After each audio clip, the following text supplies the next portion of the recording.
Before the law came on the scene, there was this freedom from an accusing conscience, a kind of false peace brought about by mankind's ignorance of his alienation from God. The coming of the law changed all this. The law revealed the wickedness of human nature. It even went further, and it forced into the open all the concealed rebellion of the human heart. The law exposes the hidden nature of sin. And so when the law came on the scene, even before that, these sins were still sins. To commit adultery was a sin before God, but we didn't know that until Moses wrote down the law that God gave us. But it exposed what sin really is. It exposed the wickedness of mankind's heart, its rebellion against God. Now, Paul also found that as a natural man, the law uncovered the hideous nature of sin, and did so in a couple of ways. First, it uncovered the seriousness of sin. The law uncovered the seriousness of sin. Verses 10 and 11. The commandment that was meant for life resulted in death for me, for sin, seizing an opportunity through the commandment, deceived me, and through it, it killed me.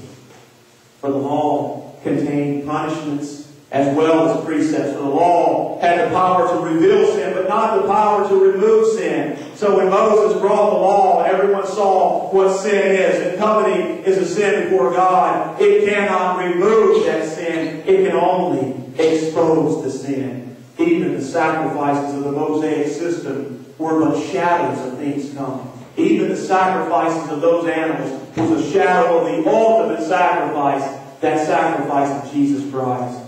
The law does not reward us for keeping it. It only punishes us for breaking it. And the law of God punished severely. Now, careful study of the Old Testament reveals that the death penalty was either appended to or associated with the breaking of each and every one of the Ten Commandments. That's to show how serious sin is in the sight of God. It carries a death penalty in this life and eternal punishment in the life to come.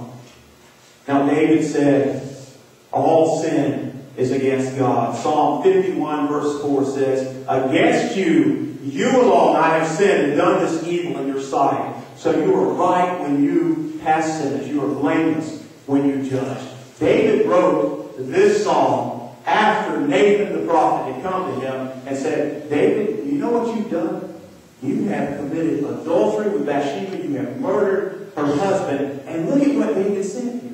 Isn't that amazing? He said, God, against you and you alone have I sinned. He didn't say, well, I sinned against Bathsheba, I sinned against Uriah. He sinned against you. Now, how did David know that? Why did David say that? Why did he think that? Because who wrote the law? God wrote the law. And those things that David had done would not have been sin if God had not said, thou shalt not do this. Thou shalt not commit adultery. Thou shalt not murder. And David did that. And he realizes it's sin against God and God alone.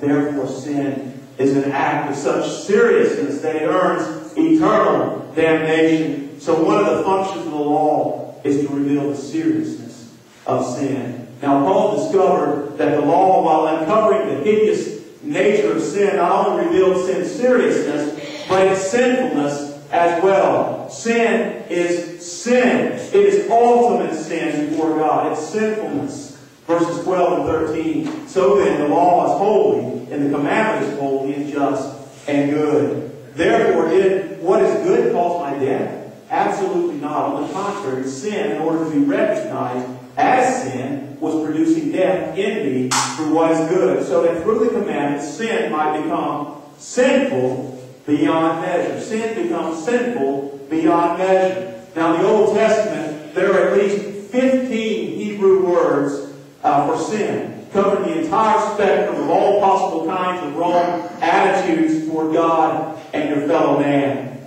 Now, in the Greek New Testament, there are about as many different words, and they cover such ideas as sin, as wickedness, evil, ungodliness, disobedience, transgression, iniquity, error, and fault. This rich vocabulary in both Testaments reveals how fully and how much God recognizes, how sin is so evil before God. It is exceedingly sinful. This high and holy standard of behavior demanded by the law puts the sinner in this position of being exposed before God, being exposed as a sinner before God, being lost and on their way to eternal damnation and being defenseless. They cannot defend themselves. They cannot work their way toward God. The law cannot save anyone. That is left to grace, God's unmerited favor and love. Paul found as a sinner that his best efforts to earn salvation were futile. Paul was confronted with a law that was holy, that was just, that was good, the lofty pinnacles of which he could never, ever climb. Now next week, we will turn our attention to the carnal man and his defeat by the law. But I hope today that you understand the spiritual man, what that means to be saved, what it means to be a natural man and be lost, thinking you're on your way to heaven and you're really not. That is a scary thought for everyone. I hope and pray that you've made that decision before the Lord, that you are truly on your way to heaven. And that comes by the indwelling, or it comes through faith in Jesus Christ alone, and then it comes through the indwelling of the power of the Holy Spirit that's placed there at conversion. Isn't that an awesome thing? That God lives within us, and He's going to work out. He's going to work out those works that need to be in our lives. He's going to do that